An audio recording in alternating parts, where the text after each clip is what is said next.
Hi, Danielle with Knack here. Today we will look at what exactly is a database. A database can be defined as an organized collection of related data. Most databases are usually large collections of data organized especially for storing, searching, and retrieving with a computer. So, what exactly is the data that is stored in a database? Well, data can be defined as pieces of information, such as numbers or strings of text.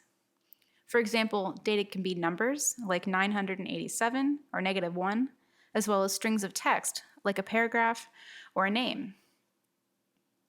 Most of us use databases every day, such as an online store that sells products, a member directory, or an inventory database.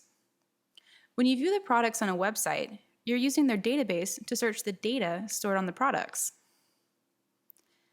Now that we know what a database is, we need to know how it works.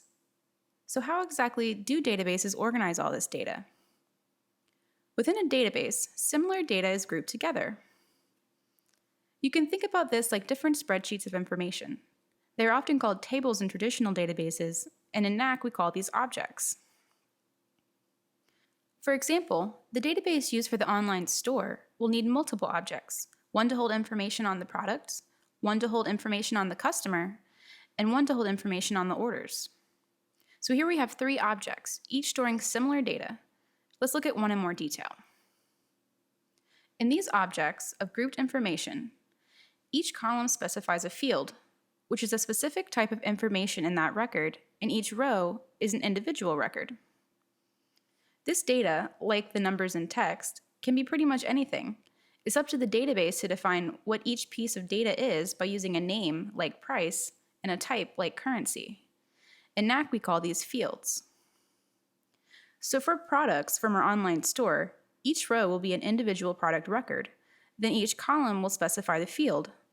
For instance, what type of information on that product is stored, such as a product name, description, or price.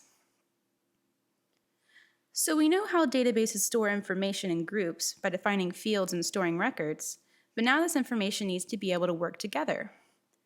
To show relationships between data, databases can link information together, and in Knack we call these connections. So for example, when a customer places an order in an online store, the record in the order object needs to know which customer record to connect with. To communicate between these two records, the database will need to have a connection between the order record and the customer record. In Knack, this connection is a special field that can be stored within the order record.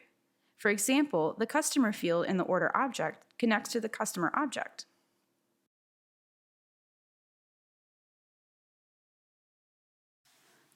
So let's look at this in Knack. This is the Knack Builder. This is where you will build your database, where you can add objects, fields, and records for those objects. Here you can see the three objects we've been discussing. There's products, orders, and customers. By selecting on an object, you'll be able to see the fields and records for that object. Each field will specify a type of data for that object, like price, which is the name of the field, and currency, which is the type of data stored. Finally, from the Records tab, you can see individual records for that object. Thanks for watching, and until next time, happy building!